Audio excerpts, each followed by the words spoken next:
Hello, আসসালামু আলাইকুম everyone, welcome to my new blog. তো আজকে আমি আমার ব্লগে কি শেয়ার করতে চলে এসেছি সেটা তোমরা অবশ্য আমার থাম্বনেল দেখে আজকে বুঝে গেছো যে তোমাদের প্রিয় রুমি আপু আজকে তোমাদের সাথে কি নিয়ে কথা বলতে আসছে।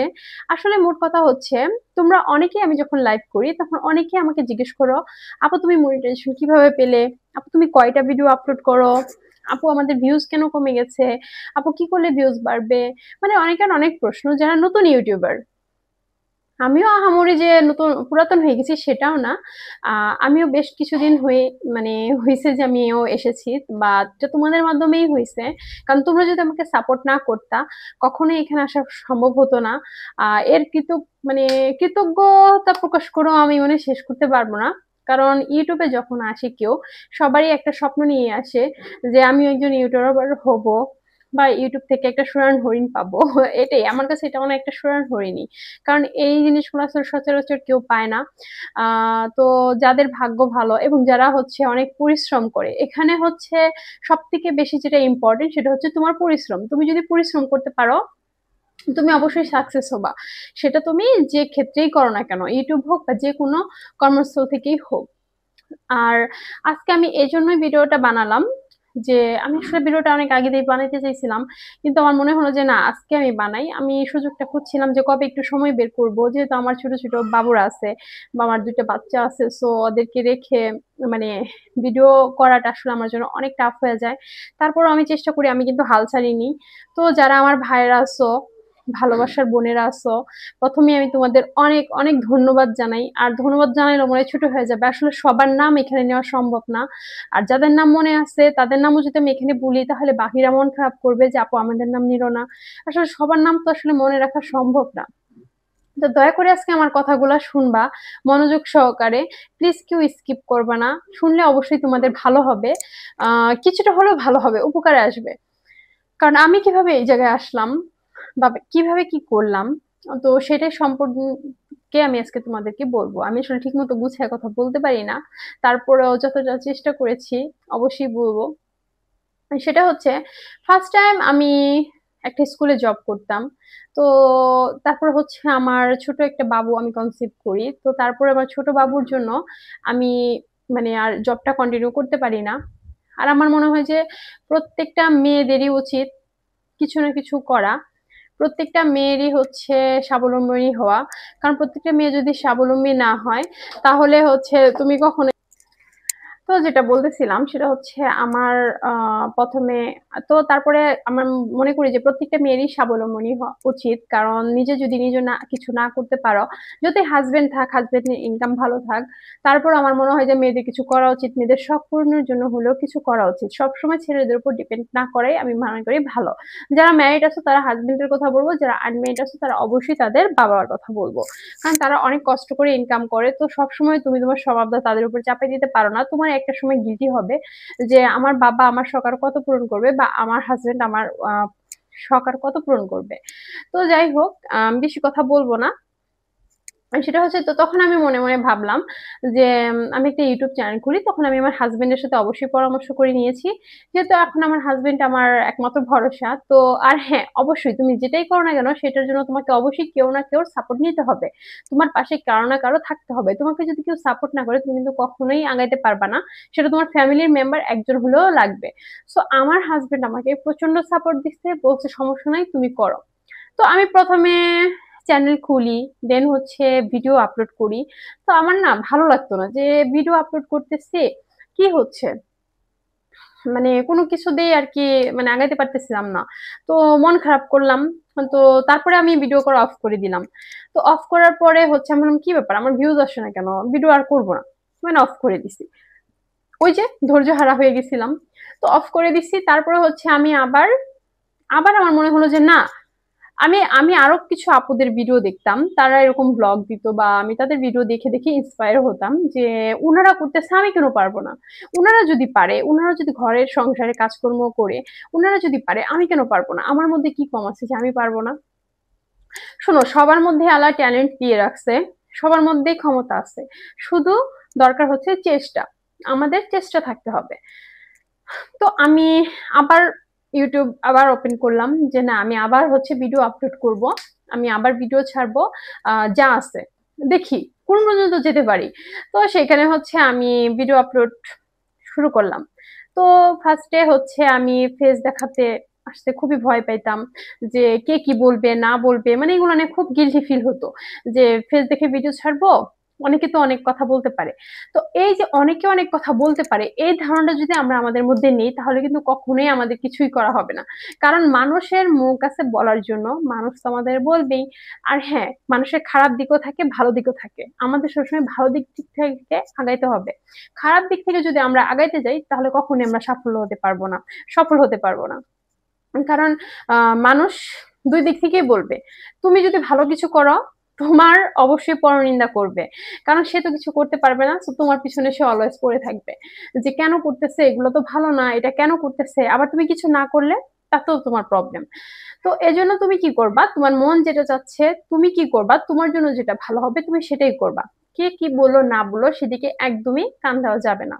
তো আমি তারপর থেমে থাকিনি, আমি ভিডিও করতেছি করতেছি, যাক আলহামদুলিল্লাহ আস্তে আস্তে ভালো ভিউজ হচ্ছে। আমি সবার লাইভে যাইতাম, দেখতাম কে কিভাবে লাইভ করতেছে, কি কিভাবে ভিডিও মেক করতে। আর আমি থাম্বনেল বানাতেও পারতাম না, তারপরে হচ্ছে আমি আস্তে আস্তে সেটা শিখে গেছি। এবং হচ্ছে একটা ভিডিওতে কিভাবে কথা বলতে হয়, তারপর হচ্ছে এডিটিং করে কিভাবে ভয়েস দিতে হয়, আমি এগুলোর ব্যাপারেও জানতাম না। তো আস্তে আস্তে কিন্তু আমি সব শিখে গেছি আলহামদুলিল্লাহ। বাট এখনো আমার অনেক কিছু শেখার বাকি আছে, আমি যে পুরোপুরি শিখতে পেরেছি সেটাও কিন্তু নয়। তো তারপরে হচ্ছে আমি আস্তে আস্তে এরকম ভিডিও ছাড়ি, তারপরে দেখি ওয়াচিং বাড়তেছে। তো আস্তে আস্তে কি হলো, আমার ওয়াচিং বেড়ে গেল। তো অবশ্যই তোমাদের 4000 ঘন্টা ওয়াচ টাইম কমপ্লিট করতে হবে। তোমরা যদি 4000 ঘন্টা ওয়াচ টাইম না কমপ্লিট করো কখনোই তোমরা মনিটাইজেশনটা পাবে না। আর হ্যাঁ, 3 মিলিয়ন শর্টস ভিউজ তোমাকে অবশ্যই কমপ্লিট করতে হবে। 10 মিলিয়ন ভিউজ সেটা তোমার পরে কমপ্লিট করলেও হবে, কিন্তু 3 মিলিয়ন, 3 মিলিয়ন ভিউজ, বুঝতে পারতেছো তো? 3 মিলিয়ন ভিউজ তোমাকে কমপ্লিট করতে হবে এবং 4000 ঘন্টা ওয়াচ টাইম। 4000 ঘন্টা যখন ওয়াচ টাইম তোমার পূর্ণ হবে তুমি অবশ্যই ইউটিউব থেকে মনিটাইজেশন পেয়ে যাবা, মানে ইউটিউব কোম্পানিতে তুমি অ্যাড হয়ে যাবা। আর তো আমার আর সেই শুভর মানে দীর্ঘ হচ্ছে আমি 7 মাস টানা কাজ করলাম। প্রতিনিয়ত আমি ভিডিও আপলোড করতাম, ভেঙে পড়তাম না। অনেক সময় ভিউজ অনেক বেশি হতো, অনেক সময় ভিউজ কম হতো, কিন্তু আমি কখনো নার্ভাস হতাম না। হ্যাঁ, আমারও কষ্ট লাগতো, আমারও খারাপ লাগতো যে এত কষ্ট করে ভিডিও বানাইতেছি, ভিউজ আসে না কেন, ভিউজ আসে না। একটা লং ভিডিও ছাড়লে দেখা যায় 2-3 দিন মনে হয় একটা ভিউজ, দুইটা ভিউজ, কিন্তু আলহামদুলিল্লাহ এখন কিন্তু আমারটা অনেক গ্রো করে গেছে, এখন কিন্তু আমার আলহামদুলিল্লাহ অনেক ভালো ভিউজ আসতেছে। এবং শর্ট ভিডিওতেও ভিউজ ছাড়লে দেখা যায় 1000 তো দূরের কথা, 300 ভিউজ আনাটাও অনেক জটিল হয়ে যেত। আবার এক এক সময় লেখা থাকতো নো ভিউজ, মানে কোনো ভিউজই আসতো না ভাই। তো আমি অনেক সময় হয়তো যে ফোনটাই ভেঙে ফেলি, ধ্যাত আর করবোই না, আর করবোই না। পরে আবার ভাবতাম যে না, করব, ধৈর্য হারা হব না, ধৈর্য ধরে থাকবো। আর হ্যাঁ, অবশ্যই কিছু ব্রাই ব্রাদার আছে, তাদের নাম নিতে চাচ্ছি না, বাট আমি বললে তারা বুঝতে পারবে। আমাকে তো সবসময় বলতো যে রুমি, তুমি তো একদম উঠে পড়ে লাগছো, দেখবা তুমি সত্যি একদিন ভালো কিছু করতে পারবা। তো আমি ওই ভাইদের সম্মান দিয়ে বলতেছি যে ভাই আসলে আমি পেরেছি, এই দিনটার অপেক্ষায় আমি ছিলাম। তো আলহামদুলিল্লাহ আলহামদুলিল্লাহ আমি সফল হতে পেরেছি। তোমরা সবসময় পাশে থাকবা, দোয়া করবা। আর একটা কথাই বলবো, ধৈর্য হারা হবা না কেউই, কারণ ধৈর্য হারা হলে তোমরা কখনোই উন্নতি করতে পারবা না। তোমাদের সবার আগে যেটা লাগবে হচ্ছে ধৈর্য, ধৈর্য ধরতে হবে। আর হ্যাঁ, নিয়ত ঠিক রাখতে হবে, কখনো মনে অহংকার আনা যাবে না, কারোর প্রতি হিংসা করা যাবে না, সবাই সবাইকে সাপোর্ট করতে হবে, সবার পাশে সবাইকে থাকতে হবে, তাহলেই তোমরা আগাইতে পারবা। আর মানুষকে ভালোবাসা দিলে যে তোমার ভালোবাসা কমে যাবে সেটা না, তুমি যদি কাউকে ভালোবাসা দাও তুমি তার দ্বিগুণ ফেরত পাবে। তো এরকম করে করে হঠাৎ একদিন হচ্ছে আমার যখন একটু বাকি ছিল ওয়াচ টাইম কমপ্লিট হওয়ার, আমি সেদিন খুব অধৈর্য আগ্রহে বসেছিলাম, মুডটা অফ ছিল যে আমার কি আর হবে না। তো ভাবছিলাম যে হয়তো আর হবেই না, কিন্তু হাল ছেড়ে দিব না, মানে আমি এরকমই ভাবছি যে আমি হাল ছেড়ে দিব না। তো দেখা গেছে কি যে ফাইনালি হুট করে দুপুরবেলা দেখি যে আমার ইমেলে একটা মেসেজ চলে আসছে, সেটা হচ্ছে অ্যাপ্লাই নাও, যেটার অপেক্ষায় হাজারো ইউটিউবার, হাজারো স্বপ্ন যে এই অ্যাপ্লাই বাটনটা কবে পূর্ণ হয়ে যাবে। আর হ্যাঁ, মজার ব্যাপারটা হচ্ছে আমি যখন রোজ রাতে ঘুমাইতাম, সকালবেলা উঠে শুধু ওই অ্যাপ্লাই বাটনটার দিকে আমার চোখ যাইতো যে কবে এটা ভরাট হয়ে যাবে, কবে এটা ব্লু কালার হবে। আর যেদিন এটা ব্লু কালার হবে সেদিন তো মানে আলহামদুলিল্লাহ। তো ওই দিন আমি দুপুরবেলা দেখি যে হঠাৎ করে আমি গেছি, ইমেলটা থেকে দেখলাম হঠাৎ অ্যাপ্লাই নাও চলে এসেছে। আলহামদুলিল্লাহ আলহামদুলিল্লাহ, আমি তো খুশিতে পুরা কান্না করে দিছি যে আমিও অ্যাপ্লাই নাও পেয়ে গেছি, এখন আমি অ্যাপ্লাই করতে পারবো।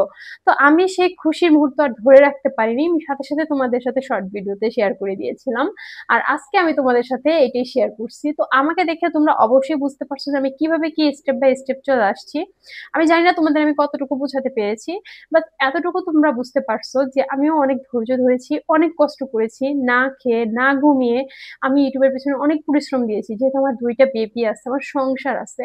তো আমি রান্না বাড়া কাজ সমস্ত কিছু ফেলে রেখে, আমি ফেলে রাখি নাই, ভুল বলবো, আমি সবকিছু সামলিয়ে রান্না বান্না দ্রুত করেছি, ঘুম বাদ দিইনি যে না দুপুরে ঘুমাবো না, দুপুরে আমাকে লাইভ করতে হবে, দুপুরে ঘুমাবো না, দুপুরে আমার এই ভিডিওটা বানাতে হবে, না এখন ঘুমানো যাবে না, এখন আমার ভিডিও এডিট করতে হবে।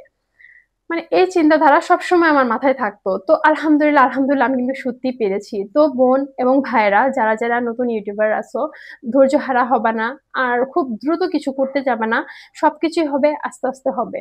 তো আমি যতটুকু পেরেছি তোমাদেরকে বোঝানোর চেষ্টা করেছি। তো এইভাবে তোমরা ফলো করে চলবা, দেখবা আলহামদুলিল্লাহ তোমাদের ভালো কিছু হবে, খারাপ হবে না। আর হ্যাঁ, ভিউ আসবে কমবে, সাবস্ক্রাইব মাইনাস হবে যোগ হবে, এটাই ইউটিউবের নিয়ম। কিন্তু তোমাকে ধৈর্য হারা হলে চলবে না, কারণ ইউটিউব কোম্পানিও তোমাদের পরীক্ষা করে দেখে যে তোমাদের কতটুকু ধৈর্য আছে। সে তার কোম্পানিতে নিয়োগ দিচ্ছে, কিন্তু এটা কি সে দেখবে না যে তার কোম্পানির শ্রমিকরা কতটুকু পরিশ্রম করতে পারে? তুমি কি কখনো তোমার পরিশ্রম ছাড়া উন্নতি করতে পারবে? তুমি কোনো কোম্পানিতে পরিশ্রম ছাড়া কাজ পাবে, বেতন পাবে? পাবা না। সো ইউটিউবটা হচ্ছে আমাদের একটা কোম্পানির মতো, যেখানে আমাদের নিয়োগ দেওয়া হয়, সেখানে আমরা আমাদের কাজের মাধ্যমে একটা উপহার পেয়ে থাকি ইউটিউব থেকে। তো আশা করি আমি যেটুকু বলেছি তোমরা বুঝতে পারছো, মানে বোঝানোর চেষ্টা করছি, যদিও আমি ভালো মতো কথা বলতে পারি না। তো ভালো থাকবা সবাই, আজকে এই পর্যন্তই। আর আমার ভিডিওটি যদি ভালো লেগে থাকে অবশ্যই লাইক কমেন্ট এবং সাবস্ক্রাইব করতে একদমই ভুলবা না। আর হ্যাঁ, ভিডিওটি শেয়ার করে দিবা যাদের এখনো আমার পুরো কথাটা শোনা হয়নি, বা তারা শুনতে পারবে, বা আমার মাধ্যমে আরো 5টা ইউটিউবার সবকিছু জানুক, বা তারা যদি ধৈর্য ধরে ইউটিউবে লেগে থাকে অবশ্যই তারা সফল হবে। আজকে এই পর্যন্তই, ভালো থাকবা, সুস্থ থাকবা, আল্লাহ হাফেজ।